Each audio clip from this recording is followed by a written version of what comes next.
Coming to you live above the Heineken River Deck here at Pier 17 in New York City. Welcome back to Jalen Jacoby, Jalen Rose. Game 1, Bucks dominate the Celtics. Game 2, Celtics dominate the Bucks. Game 3 came down to the wire in Milwaukee. At the very end of the game, Marcus Smart rises up to shoot a three-point shot, gets fouled. In my opinion, in the act of shooting, the refs give him 2 shots. He makes the first one, and then you can't execute this much better than that. Gets his own rebound, gets his try. They get another tip, The final tip goes in, but a little too late. Bucks win the game. You know, Marcus Smart being a defensive player of the year and plays with a level of physicality that you just don't see at the guard position. He and Drew Holiday both do that. Mm-hmm. I believe that last play, literally when he shot the 3, but then when he missed the free throw and got the rebound, he was actually a victim of not flopping.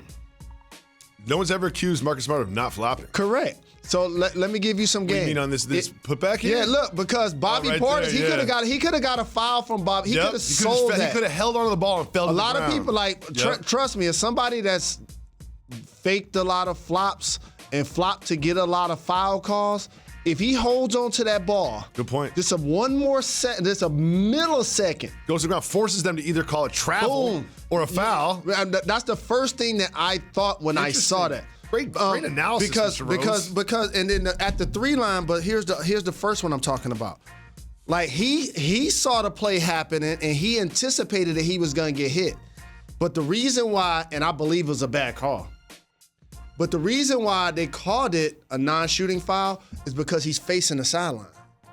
See, look, do the play again.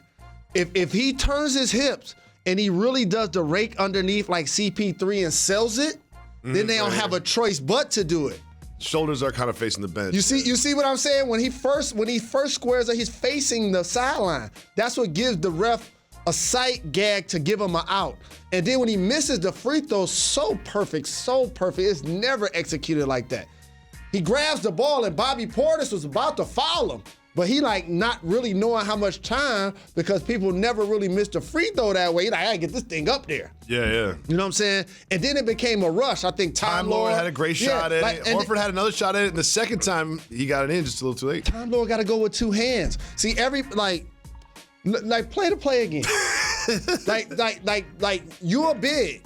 And I'm telling you, I guarantee you that's what he's saying to himself. 1, he didn't square his hips.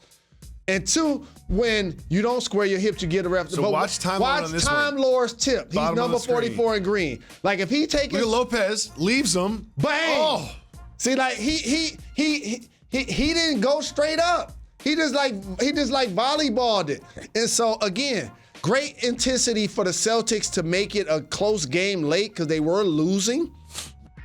But the idea that this play cost them the game, it did not. No. The Boston Celtics, the last quarter and a half, attempted 17 free throws and the Bucks attempted 0. Exactly. So if we're going to complain about the refs and this call and that call. 17-0. And one team got Giannis on it. Let's acknowledge Giannis for a second because there was so much action at the end of the game that it almost overshadowed another just dominant Giannis performance. They just don't have an answer for him. Remember that one game when Greg Williams was the answer? I'm telling you right now, when you watching Giannis play, that's exactly what Luka learned to do on the perimeter. Like when I'm watching Luka play against the Suns, that's exactly what he's doing to them. He's bullying them. Mm-hmm. And what Giannis didn't do is settle. It's like, I tried jumper because I worked on it. Mm-hmm. Or I made a 3, cool. I missed one air ball, I'm not shooting one of these for a while. Oh, I'll shoot a mid-range, I make one, cool. Other than that, I'm dunking everything. Yep. You know what I mean? And the thing about Giannis's game is still trying to make his teammates around him better, playing with a level of excitement and enthusiasm. And lastly, Darvin Ham deserves to be a head coach. See about that. Jacoby, you've been hearing me talk about this since the beginning of the season. Coaches that just got with their teams the last couple of years. Monty Williams, Ty Lue. Do a domino effect.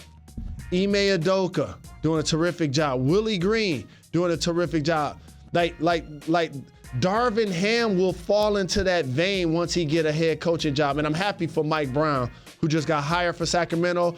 But I need my guy Mark Jackson at some point to get a head coaching job also. Thanks for watching ESPN on YouTube. For live streaming sports and premium content, subscribe to ESPN+.